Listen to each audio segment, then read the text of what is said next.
What's up, guys? So today I want to talk about Gen 3 heroes. So let's go on here and talk about these. I've looked a lot online to try to find information about them, and there really isn't that great of information, so I'm just going to kind of do my stream of consciousness about this and just talk about it. So we have Eric as the first one, and he's kind of like the Amadeus for defense. If you look at his skills, you're getting 20% attack down, damage taken down 20%, and then you're getting health 25% up. I think previously a lot of people were saying skip this generation of, uh, you know, infantry heroes, but they're basing on WAS or Wild Survival. And if you look at Wild Survival's Gen 3 infantry, this is the skill that they changed. So now he gets 25% health up, which the other one was kind of something different that wasn't very useful. And then going to the widget, you're going to have this widget that, let me go over here, is going to increase defender squad defense by 15%. So he's pretty much like Amadeus for defense, because Amadeus is pure, pure attack. Lethality up, attack up, damage dealt chance up, and then his widget is obviously rally attack up expedition. So he's pure defense. He's pure offense, and Eric is pure defense. Now Eric is kind of a funny one because if we're talking about something like KVK battles or castle battles, you're probably going to have to move him. You're probably going to have to like break the garrison with Amadeus and then switch over, like recall your troops, get somebody else's top guy and put him, or alternatively, if you got another guy that's really strong, have them break the garrison, have you kind of like Trojan horse you in like that. But I think that he's actually a really solid hero. So at first I was going to skip him. All I was going to do was Petra. But I changed my mind and decided I'm going to do Eric and just fully max him out and just use him for a KVK battle because defensively, like sitting in the castle or sitting in a turret, like he's just going to be probably the best guy you can get right now. The other thing about these new heroes is that you can see the infantry attack and defense. This is the main thing that drives you to get new heroes, in my opinion. This is significantly higher. Not like a huge amount higher, but it's significantly higher. And recently they even put out the new, in the older kingdoms, Gen 4 heroes just came out, and they're up to like 370 for each of these. 370 attack, 370 defense. But the infantry guy, I think he's still better on defense than the new infantry guy because he's kind of a mixed bag of offense, and I don't really know how I feel about those guys. I'll do that. I'll do a video about that later. Then going on to Petra. This is the one that I was going to only do her and nobody else. She's cavalry, and she's really the only offensive hero that they're giving you this round.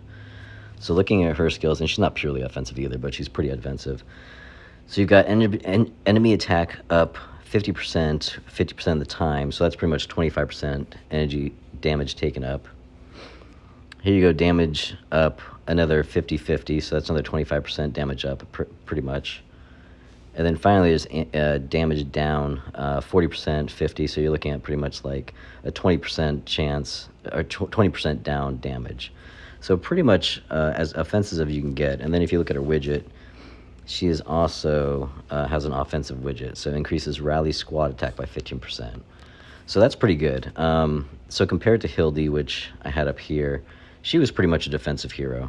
She was at 240 and whatnot. But her skills, again, it's like a mixed bag here of attack, defense, damage up, and then damage down. And then her widget was also health by 15%.